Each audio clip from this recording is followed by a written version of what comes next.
think my dog's depressed, so he's in our video today. If I can get my camera to stay. Okay. So, I don't know what's wrong with my light, so sorry for the background. But anyway, chapters 12 and 13. Chapter 12 talks about, the title is Get Gritty and Stay Hardy. Basically, what I took away from this chapter, there was a quote from the book. Grit is equal to passion and perseverance for long-term goals. So obviously it would be a good idea to outline what my goals are.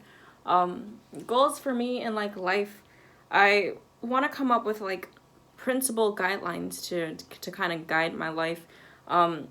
Beforehand, over the summer, I had come up with these 3 main themes that I wanted to focus on in my academics, but also in like my life in general, which were environmentalism, Black Lives Matter, and women's rights, in that order. Just because like environment is everybody, Black Lives Matter is one section, and then women is like another section. Basically, I'm trying to, I wanted to have more direction for my academic career, and I wanted to also start doing some research writing, but you can't do that if you don't know what you're passionate behind. So I was like, all right, these 3 guidelines. It's gotten me kind of far, kind of not. It has affected the way that I've decided to take courses for this fall, so taking a couple leadership classes as well as a lot of history classes that I normally wouldn't be taking, but I thought that with this guideline in mind, those 3 main things, that it would be important to have a better understanding of history. So I'm trying to like block the sun.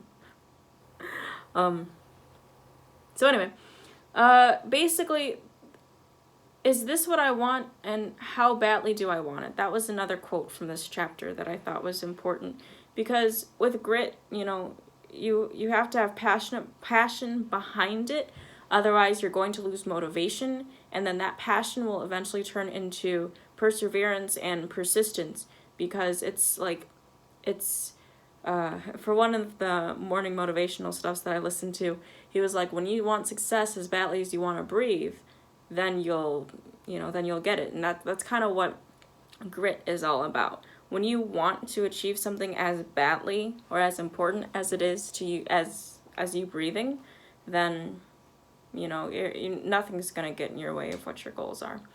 So just developing grit habits would be really important. Starting out your day right, meditating, thinking about what it is you want to accomplish in the day and how it gets you closer to achieving your goals, helps set up the framework that you can work from, and it also like keeps almost like a track record of your perseverance. So when you're going through a hard time, you can just look back on like your journal entries, or you can think about your morning motivation stuff, or you have a habit in place or a structure in place, daily structure that helps kind of like support you. So when you are going through the hard times, it's not like, you're not freaking out. There was another part in this book, fall on your back. Okay. I forgot what it said in the book. Oh, it said like bounce forward in the book. That kind of also correlates to what my morning motivation dudes were talking about with this whole idea of fall on your back so that you're looking at the sky. Because like if you can look at the sky, then you can get back up. And it's the same thing as the bounce forward. You want to make mistakes, right? Because that's how you grow. But you can't just stay there and be like, oh, I'm so stupid and worthless and blah, blah, blah, just because you've made a mistake. It has to be with a certain sense of intrigue and curiosity behind, well, why did that happen? How can I improve? So you're always looking ahead, looking to the sky for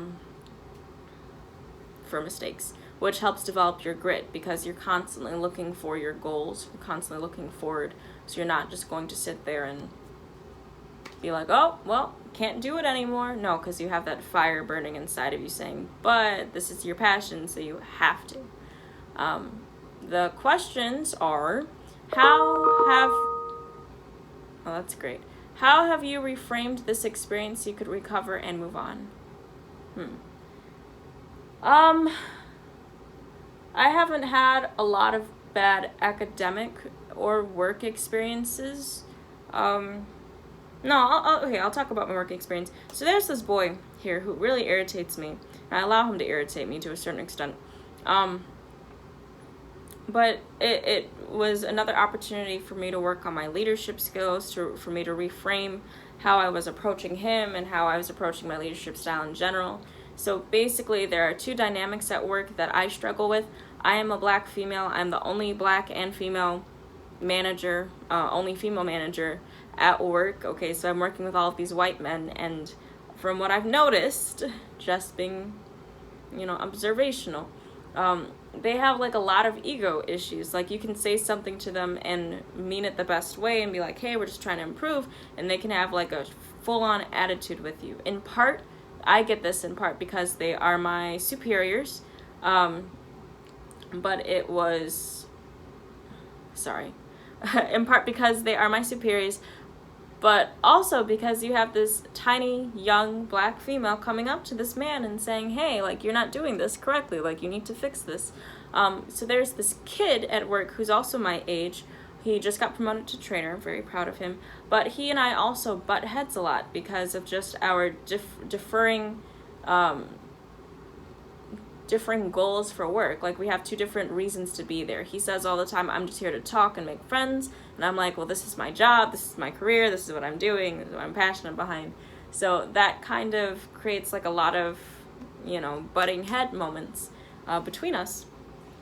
And so me trying to get his respect when I'm saying, no, you need to do it this way, and I get the response, oh, but it doesn't matter, oh, but no one cares, working through that and has been difficult but interesting, because I found that with people who don't really see my vision, it's important for me to consistently restate what my vision is and be like, hey, so today, don't forget, this is my expectations. Like, you gotta kick it out and drive through. Remember 4-minute drive times, like custard out the window, all this good stuff.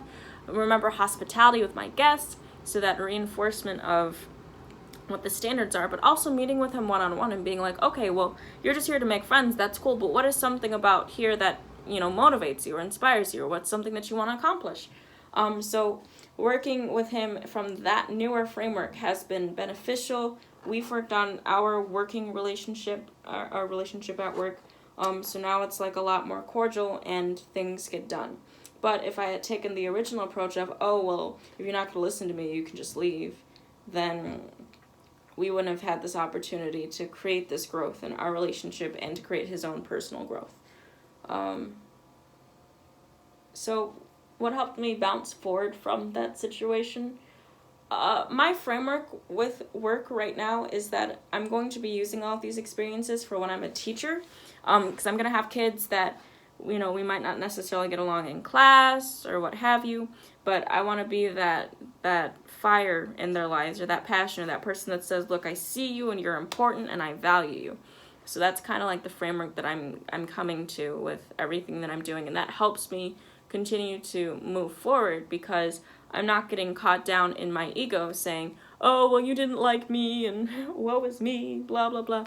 No, it's I keep it almost intellectual, which is both good and bad, because keeping it intellectual makes it a little void of emotions, but it does help me to just keep everything in perspective. Like, there's a bigger picture at play in everything that's going on. So, chapter 12. Chapter 13. Okay, hold on. Chapter 13 was entitled Courage Gives You Strength. So just notes that I have from the chapter. Courage for me is being able to grow. You want to be able to grow through everything and anything. And if you're not doing things so that you can grow, what are you doing them for? It's pointless. For me, I've had a lot of cold feet or deer in a headlight moments, especially with my anxiety, where I just kind of freeze up and I don't keep speaking, or I don't work, or like I just can't move, and it's really bad. And that's kind of stemming from this fear of being, I have a fear of being rejected, which turns into this fear of leadership, because if you're rejected as a leader, then you have no one to follow and no one to lead, and it's really bad. How can you be a leader with no one there? I've always been like a natural born leader, and when I decided that I would be going into teaching, I started looking around the classroom environment, and I was like, well, there's a lot of people that don't speak. I talk all the time. Maybe I should just shut up so these kids can actually get a chance to talk. And I did that, and I noticed like a lot more kids would participate in class.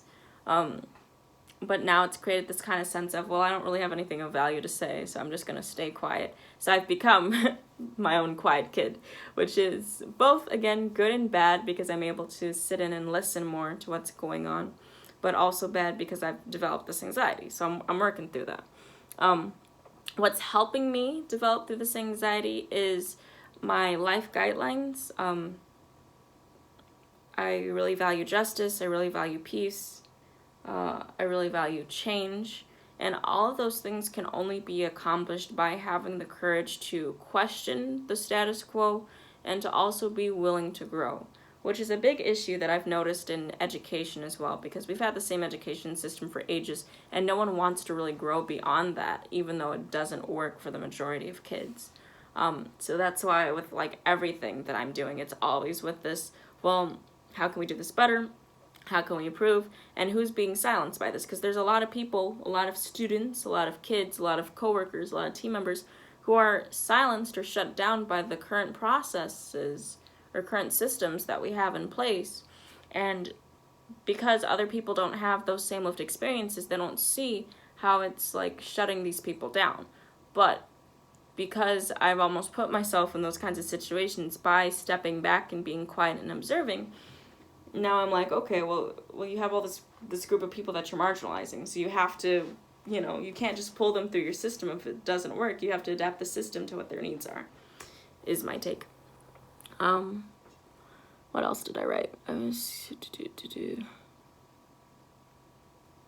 So, on this idea of fear of being rejected, I'm working through that by thinking of it more like the time will pass either way. Either I do it or I don't do it. The time is going to pass either way. And even if I'm rejected, by not putting myself out there, I'm rejecting myself in a way, right? Because I don't have any friends, I don't have any group, I have nobody, which is stupid. So I'm sitting here alone anyway. So I'm the verb in Spanish is realizar, which is to realize, to accomplish.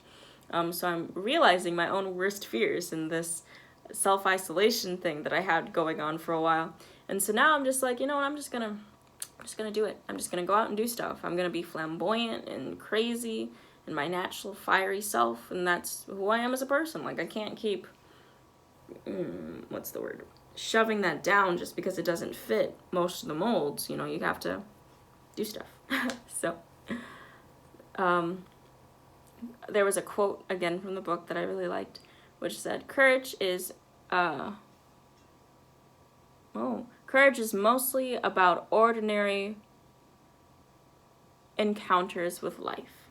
So what do you do every day that enacts the courage within you? So for me, the courage that I'm practicing right now is not being quiet. So speaking up, speaking my voice, and then you know how we all have this little voice in our head that says like all these crazy things. I'm trying not to listen to it as much and just to get my words out there. And the poise of speaking, the art of speaking will come with it, with time, with practice. But right now I just need to work on getting my voice out there. So that is courage. Did I answer the question? Hold on. It took courage for me to, in that moments of courage, what lessons did this teach me about courage? Okay. Courage for me. What examples of courage have I had?